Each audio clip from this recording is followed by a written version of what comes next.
Welcome back to my channel मो ना पूजा जो गोटे नुआ रेसिपी नहीं आसलु जो रेसिपीटा गोटे चुंगड़ी माछर रेसिपी आई चुंगड़ी माछ मु निज स्टाइल घरे बनई आउ घर थी मसला तो बहुत टेस्टी होता तो मुझे भाविली शेयर करे। तो यही चुंगड़ी माछ रेसिपी स्पेशली गरम भात सांगे और पखाल भात सांगे पूरा परफेक्ट गोटे रेसिपी और बहुत कम समय भी हो जाए। तो चलतु बनवा। फर्स्ट मु नेबुटा को एमती काटी दूची तापर मु चुंगड़ी माछरे नेबुर रस और लुण देकी मैरिनेट करदेवी देकी 5 ରୁ 10 मिनिट रखीदेवी। मैरिनेट हो जाइए गोटे कड़ाई गोटा धनिया गोटा जीरा रोस्ट करने भी ये रेसिपीटा बहुत टेस्टी ट्राई करके देखु।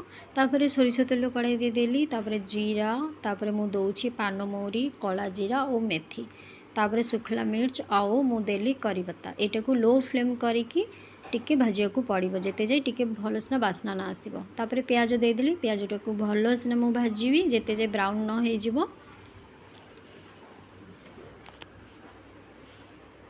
तापर मुझे मसलाटा को रेडी कर दूची।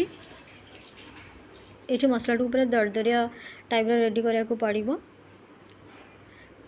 ये मोर प्याज भजा हो जाए पूरा नाली हो जाए बेसी कड़ा करके भाजिले भी भल लगे कहीं करी पत्ता पड़ी। तापर मसला को मुझे ऐड कर दूची। यही मसलाटा ऐड कलापर एत गोटे भल बास्ना आसे कि माने पूरा बहुत बढ़िया। तो यहाँ टेस्ट करके देखु जदि भल लगे लाइक शेयर एंड सब्सक्राइब।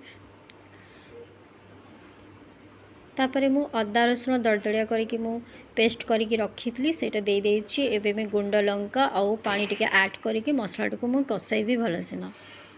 तापर आउ टिके पानी ऐड कली कहीं पानी न ऐड करें कढ़ाई रे मसला लगी गले भल लगे।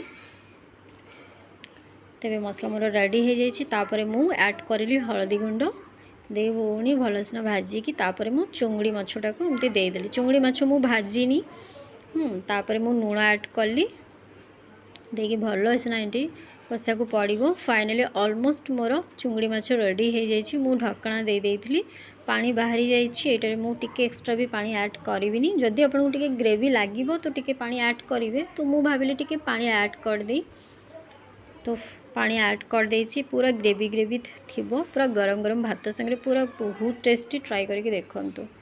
सो बाय बाय। और एक मोर फाइनल लुक।